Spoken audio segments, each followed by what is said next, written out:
Hello everyone, welcome to online SST classes. Today's topic is the abolition of slavery. तो आज के topic में हम डिस्कस करने वाले हैं कि जो फ्रांस था आपका, वहाँ पर जो स्लेवरी है उसका एबोलिशन कैसे हुआ है. Let's start the video. The greatest social reform made by the Jacobin government was to abolish slavery in French colonies. तो स्टूडेंट, जो फ्रांस में आपका अभी तक जो स्लेवरी चल रही थी, जो भी फ्रेंच कॉलोनीज थी वहाँ पर जो भी स्लेवरी चल रही थी, तो जो आपके जैकोबिन गवर्नमेंट रिफॉर्म हुई थी आपकी, कहाँ पे, फ्रांस में, तो उसके जो सोशल रिफॉर्म्स हैं उसमें से एक रिफॉर्म ये भी है कि उन्होंने जो स्लेवरी है वहाँ पर उसको एबोलिश किया. Okay, the French colonies in the Caribbean like Martinique, Guadeloupe and Saint Domingo were important suppliers of tobacco, indigo, sugar, coffee and etcetera.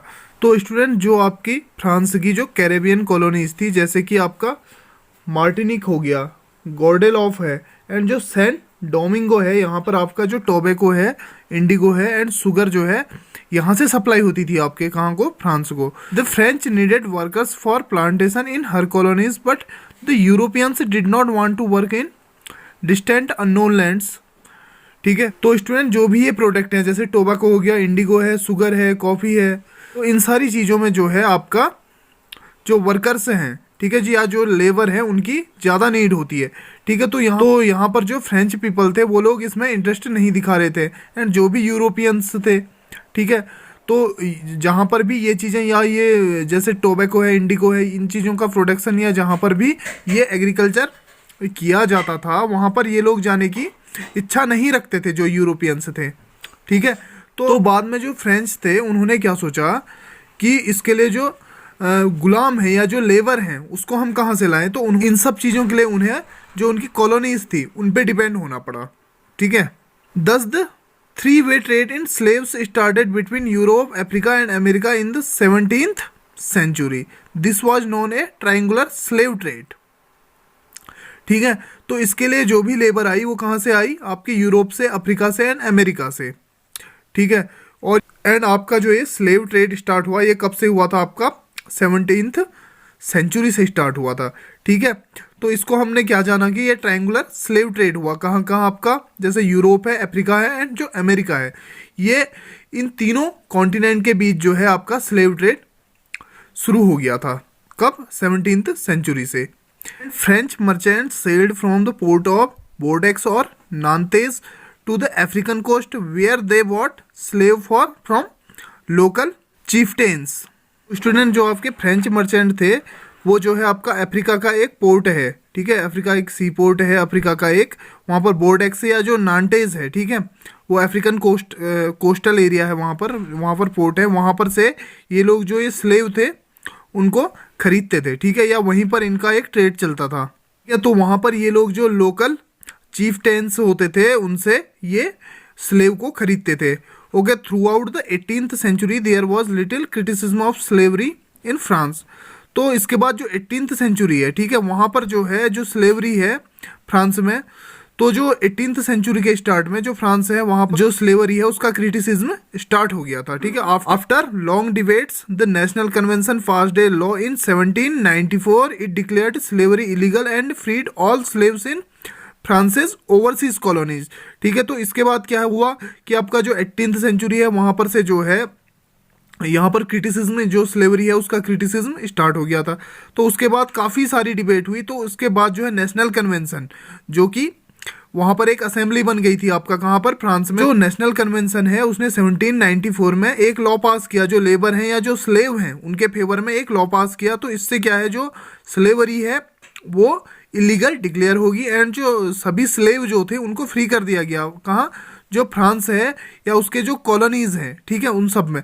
After 10 years Napoleon reintroduced slavery to please the plantation owners who considered enslaving African blacks as their right. The slaves were known as African Negroes. Finally, slavery was abolished in the France colonies in 1848. ठीक है, तो इसके after 10 year जो है आपका 1794 में जो है एक लॉ पास कर दिया था, जो भी स्लेव हैं उनके फेवर में एक लॉ पास कर दिया, एंड जो स्लेवरी है उसको इलीगल उसको डिक्लेयर कर दिया था।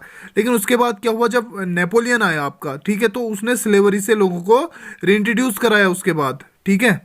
एंड उसने जो भी स्लेव थे उनको फिर से बेचना शुरू कर दिया, जो भी वहाँ के प्लांटेशन ऑनर्स होते थे, जैसे कि आपके कॉफ़ी के जो कॉफ़ी का जो प्लांट है, या जो कॉफ़ी प्लांटेशन के ऑनर होते थे, या जो टी प्लांटेशन है, या जो टी गार्डन है उसके ऑनर होते थे, उनको उनको जो स्लेव थे उनको बेचना फिर से शुरू कर दिया, ठीक है। तो उसके बाद इस टाइम पे जो आपके लेबर होते थे या जो स्लेव होते थे वो कौन होते थे, जो अफ्रीकन ब्लैक्स होते थे, ठीक है, जिनको उस टाइम पे अफ्रीकन निग्रोज बोला जाता था, ठीक है। उनको वो जो थे स्लेव थे या जो लेबर थे वहाँ के, ठीक है। फाइनली आपका 1848 में जो है जो स्लेवरी था वो फ्रेंच कॉलोनीज में उसको एबॉलिश कर दिया गया। एंड स्टूडेंट, ये तो बात होगी आपकी द एबोलिशन ऑफ स्लेवरी की, जो फ्रांस है या उसकी जो कॉलोनीज थी वहाँ पर जो है जो स्लेवरी थी उसका एबोलिशन कैसे हुआ। तो अब बात करते थे रेवोल्यूशन एंड एवरीडे लाइफ, ठीक है। तो जो फ्रांस में आपका जो पर डे या एवरीडे लाइफ में जो रेवोल्यूशन चल रहा था उसको डिस्कस कर लेते हैं। After 1789 many changes took place in the lifes of women, man and childrens in France, ठीक है। जो 1789 के बाद क्या हुआ, वहाँ पर जो है कई चेंजेस आने लग गए, जो वुमन थी उनकी लाइफ में, जो मैन थे एंड जो चिल्ड्रन थे फ्रांस में, उन सबकी लाइफ में जो है कई सारे चेंज आने लग गए थे। तो अब बात करते हैं कि वो चेंजेस कैसे थे या क्या चेंज आ रहे थे।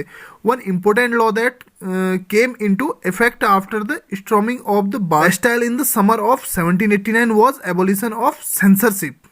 ओके स्टूडेंट, तो सबसे बड़ा चेंज ये था कि जब बेस्टाइल फोर्ट है उसको जब एबोलिश किया, ठीक है, तो उसके बाद जो है एक सेंसरशिप के, तो जो सेंसरशिप चलती थी आपका फ्रांस में, ठीक है, 1789 में उसको भी एबॉलिश कर दिया गया या उसके फेवर में एक लॉ ले आया गया, ठीक है। तो ये सेंसरशिप क्या होती है, तो सेंसरशिप का मतलब है कि वहाँ पर जो भी पहले तक जो भी आपके जो प्ले वगैरह या जो भी प्रिंट होता था, समझ लो वहाँ पे जो भी प्रिंटिंग प्रेस है या जो भी कुछ वहाँ पर जो बुक्स हैं वो पब्लिश हो रही हैं, तो उस सबसे पहले जो वहाँ का एम्परर था या जो किंग था उसकी परमिशन बहुत ज़रूरी होती थी। तो इसके बाद क्या हुआ, 1789 के बाद सेंसरशिप को एबॉलिश कर दिया गया। इसके बाद कि वहाँ पर जो भी बुक है वो अपने जो वहाँ का किंग था उसकी परमिशन के बिना भी हम उसको पब्लिश कर सकते थे एंड न्यूज़पेपर में कुछ भी प्रिंट कर सकते थे, ठीक है। या कुछ जो भी हमारे प्ले वगैरह है या जो ड्रामा चल रहे थे वहाँ पे, ठीक है, तो उन सबको हम बिना उसकी जो एम्परर है या जो किंग है उसके परमिशन के बिना भी हम वहाँ पे चला सकते थे। So according to the censorship, all written material and cultural activities could be performed or published only after they had been approved by the censor of the king, ठीक है। तो हमने डिस्कस कर लिया कि वहाँ पर जो भी आपके रिटर्न मटेरियल था या जो कल्चरल एक्टिविटीज़ होती थी उसको आप जो किंग है उसकी परमिशन के बिना ही वहाँ पर हम उसके बाद उसको चला सकते थे या उसको प्रिंट कर सकते थे, ठीक है। So with the abolition of censorship and the declaration of the right of the man and citizen, freedom of speech expression became a natural right of man, ठीक है। तो जब आपका जो सेंसरशिप है उसका एबोलिशन हो गया तो उसके बाद क्या हुआ कि आपका जो आपको फ्रीडम ऑफ स्पीच मिल गई, फ्रांस के जो पीपल थे उनको फ्रीडम ऑफ स्पीच मिल गई या फ्रीडम ऑफ एक्सप्रेशन भी मिल गई, ठीक है। तो उसके बाद वहाँ पर जो है लोगों को बोलने का अधिकार मिल गया था या कह सकते हैं फ्रीडम ऑफ स्पीच, ठीक है। फ्रीडम ऑफ स्पीच का मतलब वहाँ पर लिखने का भी उनको मतलब फ्रीडम मिल गई थी, वो कुछ भी एक्सप्रेस कर सकते थे अपनी चीज़ें, या कह सकते हैं वो उनके जो भी थॉट हैं उसको वो है मतलब फ्रीडमली एक्सप्रेस कर सकते थे।